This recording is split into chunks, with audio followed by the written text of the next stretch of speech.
अगर इस समाज में एग्जिस्ट रहेंगी तो ये समाज विभक्त होगा, ये देश का विखंडन की तरफ लेके जाएगा और जातियां कबीलों की तरह लड़ेंगी। एक जाति दूसरी जाति के खिलाफ वर्चस्व की लड़ाई शुरू हो जाएगी और ये वर्चस्व की लड़ाई भविष्य में गृह युद्ध में तब्दील हो सकती है।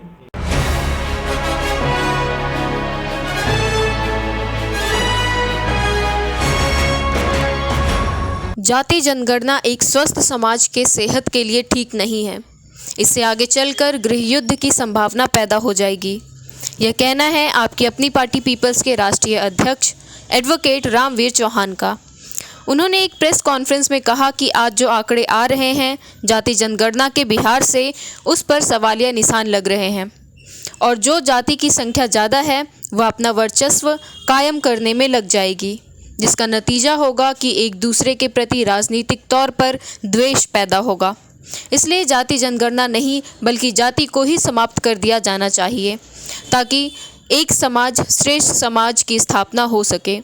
आगे उन्होंने क्या कुछ कहा, आइए विस्तार पूर्वक सुनते हैं। देखिए, बिहार की जो जाति जनगणना हुई है, मैं इससे पहले आपको थोड़ा सा इतिहास में ले जाना चाहूँगा कि जब गोलमेज सम्मेलन हुआ था इंग्लैंड में, गोलमेज सम्मेलन में गांधी जी भी गए थे, बाबा साहब डॉक्टर अंबेडकर भी और आचार्य नरेंद्र देव, ये लोग वहाँ, पंडित मदन मोहन मालवीय वगैरह सब लोग वहाँ गए थे।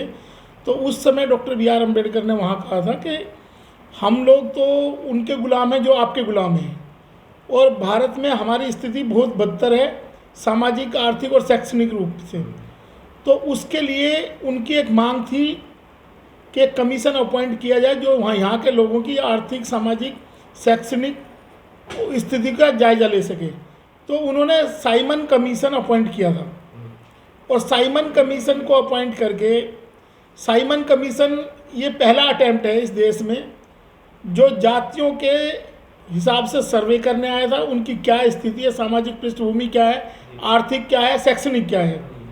लेकिन जो गांधी के फॉलोअर थे या गांधी जी की सोच थी, वो जाति व्यवस्था को बरकरार रखना चाहते थे। उन्होंने कहा कि ये लोग अगर इनकी सही डाटा सामने आए तो ऐसी स्थिति पैदा हो जाएगी कि इनके वेलफेयर के लिए अंग्रेज कोई स्कीम निकालेंगे। वो रोकने के लिए उन्होंने वहाँ पे कहा कि अंबेडकर तो सभी को अछूत बनाना चाहते हैं और उसी की वजह से साइमन कमीशन गो बैक का नारा दिया गया।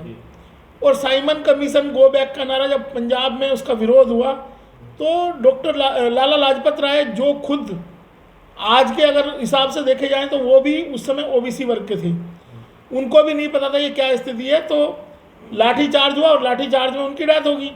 साइमन कमीशन का विरोध हुआ तो वो विदेश, उनको वापस जाना पड़ा। उसके बाद जब 1950 में भारतीय संविधान लागू हुआ है तो भारतीय संविधान कहता है we the people of India and there shall be no discrimination on the basis of caste and sex and other things. तो जब हमारे यहाँ डिस्क्रिमिनेशन ही नहीं है कास्ट के बेसिस पे या रिलीजन के बेस पे, तो भारतीय व्यवस्था में जातियाँ क्यों रही लगातार? ये जातियाँ उसी दिन समाप्त कानून के तौर पे होगी थी जिस दिन यहाँ के नागरिकों को, भारत के नागरिकों को एक आदमी एक वोट की वैल्यू, 1 पर्सन 1 वैल्यू दी गई थी। तो जब हम एक अपर कास्ट, जो सो कॉल्ड अपर कास्ट है, उसका आदमी भी एक वोट डाल सकता है। वो अगर प्रधानमंत्री वोट डालेगा उसको भी एक ही वोट का अधिकार है, 2 वोट नहीं डाल सकता, उसके पास ज़्यादा पावर नहीं है। ऐसे राष्ट्रपति को भी एक ही वोट की ताकत है। तो जब 1 पर्सन 1 वैल्यू है तो ये अलग अलग जो समाज में विभाजन है, सामाजिक संपत्तियों का विभाजन है, ये जो आर्थिक रूप से संपत्तियों का विभाजन है, उसमें इतनी बड़ी असमानता है कि उसकी वजह से लोगों को प्रताड़ित किया गया और जातियों में उन लोगों को संसाधनों से महरूम करने के लिए जातियों में विभक्त कर दिया गया ताकि वो लोग संसाधनों के लिए संघर्ष ना कर सकें। इसी सिस्टम को बरकरार रखा गया। कांग्रेस पार्टी ने भी ये काम किया। कांग्रेस पार्टी ने बैकलॉग के नाम पे 1950 से लेकर जब तक कांग्रेस ने शासन किया 1984-85, बीच में एक ब्रेक आया है जो 77 में जनता पार्टी की सरकार बनी, उस टाइम एक ब्रेक आया था। लेकिन उसके बाद भी अगर हम देखें तो लगभग 60-65 साल कांग्रेस पार्टी ने शासन किया है। और इस 65 साल के शासन में कांग्रेस पार्टी ने जिन लोगों को पहले से रिजर्वेशन था उन लोगों के अधिकारों को छीना है। अगर उन लोगों का सही तरीके से सरकारी नौकरियों में आरक्षण को इम्प्लीमेंट किया जाता तो ये बैकलॉग की जो समस्या है उनका जो अनुपात है वो कम ज़्यादा 4% नौकरियां नहीं भरी गई 22.5% रिजर्वेशन होने के बावजूद भी। तो ये एक कांग्रेस ने भी धोखा किया है। उसके बाद कांग्रेस पार्टी ने खुद बीपी मंडल कमीशन की जो रिपोर्ट थी 1978 में वो रिपोर्ट सबमिट की गई और इंदिरा गांधी के सरकार के बाद इंदिरा गांधी ने उस रिपोर्ट को दबा दिया, कभी उस पर काम नहीं किया। राजीव गांधी 5 साल शासन करते रहे 1984 से लेकर 1989 तक, राजीव गांधी ने कभी उस रिपोर्ट को इम्प्लीमेंट नहीं किया। जब जनता दल की सरकार बनी तो जनता दल की सरकार को बीजेपी का भी समर्थन प्राप्त था और ये एक मिलीजुली मोर्चे की सरकार थी, जन मोर्चा बना था। उस समय जब मंडल कमीशन लागू हुआ, मंडल कमीशन लागू होने की बात हुई तो अटल बिहारी जो लाल कृष्ण आडवाणी है उन्होंने रथ यात्रा शुरू कर दी। इस तरफ मंडल कमीशन की बात चल रही थी कि ओबीसी को अधिकार दिया जाए, उधर से रथ यात्रा शुरू कर दी मंदिर आंदोलन के लिए। तो ये सबसे बड़ा विश्वासघात भाजपा ने भी किया है इस आंदोलन को डीरेल करने के लिए। और जबकि मंदिर आंदोलन में सबसे ज़्यादा ओबीसी के लोगों ने बढ़ चढ़ कर भाग लिया था। ओबीसी के किसी भी नेता को मंदिर की जो नींव रखने का जो उसकी शिलान्यास किया गया है और ना ही उसके संगठन में आज तक किसी ओबीसी के आदमी को लिया गया। जबकि सबसे बड़ा आंदोलन अगर विनय कटियार है या उमा भारती है, साध्वी ऋतंभरा है या हम और भी बहुत सारे नाम हैं जिन नामों को हम ले सकते हैं यहाँ पे, ऐसे लोगों ने जिन्होंने संघर्ष किया। कल्याण सिंह है, कल्याण सिंह को 1 दिन की सजा भी हुई, सुप्रीम कोर्ट ने कंटेम्प्ट के नाम पे उनको सजा की 1 दिन की। ये सारे ओबीसी के नेता थे और उनके बलबूते पर भाजपा आज ये 325 का जो आंकड़ा दिखाती है बार बार, जिसपे भाजपा अपने आप को गौरवान्वित महसूस करती है, ये ओबीसी का दिया हुआ आंकड़ा है। ये जो अदर बैकवर्ड क्लास है, जो मंडल कमीशन है, जिनके अधिकारों को भाजपा ने नकारा है अभी तक।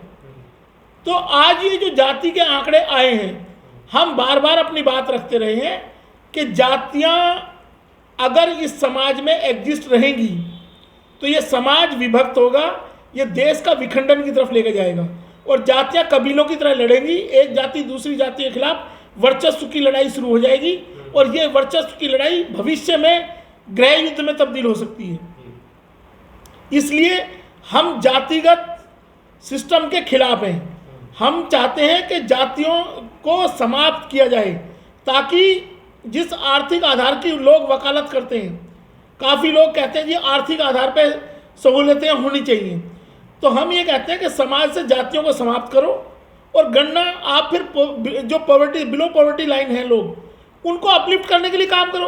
अगर आपने बिलो पॉवर्टी लाइन को अपलिफ्ट करने की कोशिश की तो देश की तरक्की होगी, क्योंकि गरीब वर्ग है उसको साधन संपन्न आप करोगे, वो लोग काम करेंगे, मुख्य धारा में उनकी एनर्जी लगाई जाएगी। तो हमारा ये मानना है कि जातियां, अब ये आंकड़े जो आए हैं, इन आंकड़ों का बहुत बड़ा दूरगामी परिणाम होने वाला है। अगर इस तरीके के आंकड़े आते रहे तो ये बाद में, मुझे ऐसा लगता है, हमारी पार्टी को ऐसा लगता है कि इस तरह के आंकड़े जब आएंगे तो देश में जो कुछ मुट्ठी भर चंद लोग देश के संसाधनों पे कब्जा करके बैठे हैं, उनके खिलाफ एक बड़ी आबादी आर्थिक संपन्नता के लिए विद्रोह कर सकती है। तो ऐसी स्थिति से बचने के लिए तुरंत प्रभाव से हम तो बार बार ये रिक्वेस्ट करते हैं, मैं राष्ट्रपति महोदय को भी ज्ञापन दिया है कि देश से जातियां समाप्त की जाएं ताकि हर आदमी देश के लिए काम कर सके। और उसी में हमारी ये मांग है कि जातियों को बिना कोई विलंब किए हुए संसद में एक अधिनियम लाया जाए और जातियों को तुरंत समाप्त किया जाए ताकि इस देश का हर आदमी देश के लिए काम करे, देश के विकास के लिए काम करे। जाति जनगणना के जो आंकड़े आए हैं उस पर भी प्रश्न चिन्ह लग रहे हैं कि किसी वर्ग को ज़्यादा दिखाया गया, किसी वर्ग को कम कर दिया गया है। क्या लगता है उसमें भी कुछ खेल है? देखिए, इस पे हम नहीं कह सकते कुछ भी। अगर हम आंकड़ों की बात करें तो जो इंटरनेशनल रेटिंग एजेंसीज हैं, जो इंटरनेशनल इकोनॉमिक एजेंसीज हैं, जो आर्थिक रूप से सर्वे करती हैं, वो भारत के आंकड़ों पे, भारत की विकास की जो दर है उसके आंकड़ों पे लगातार सवाल उठाते रहे हैं। भारत के प्रधानमंत्री कहते हैं हम 5 ट्रिलियन की इकोनॉमी बना रहे हैं, लेकिन जो विदेशी आंकड़े वो कहते हैं कि भारत की जो ग्रोथ रेट है वो 3.9% है और ये बताते हैं 6% ग्रोथ रेट। तो आंकड़ों का खेल, सरकारी ज़्यादा हो गया, प्राइवेट कम है। जनता को फायदा नहीं होने वाला उन आंकड़ों के खेलों से। ब्रेक करके कर देना उसको।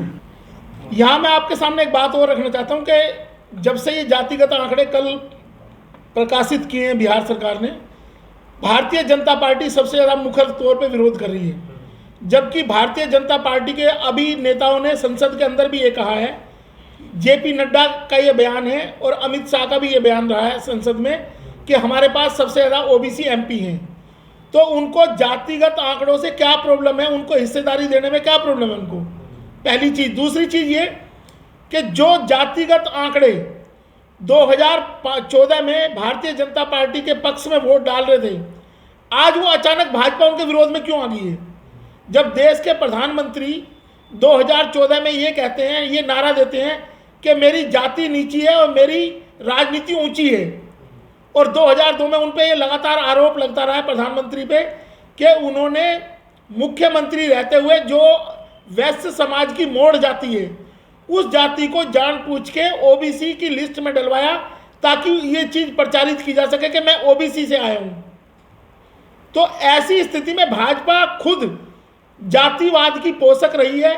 आज भाजपा को अब ये तिलमिलाट क्यों है कि ओबीसी के नाम पे चुनाव जीतना है भाजपा को, और अब जातियों की गणना सामने आई है तो अब भाजपा उसका विरोध कर रही है। आपकी पार्टी जो है वो समर्थन करती है जाति जनगणना का या विरोध में है? हमारी पार्टी का क्लियर स्टैंड है, हम जातियों का ही समर्थन नहीं करते हैं। हम डॉक्टर BR अम्बेडकर की फिलॉसफी है कि जो लोग इस देश में जातियों पर गर्व करते हैं वो इस देश के विनाश का कारण बनेंगे। इसलिए हमारी फिलॉसफी बिल्कुल क्लियर है, हम एनहिलेशन ऑफ कास्ट की बात करते हैं, इस देश से जातियों की समाप्ति। We wants total elimination of the caste system in India and that is our demand. We want caste abolition act to be introduced in the parliament so that every caste will be eliminated and every peoples become the citizen of India.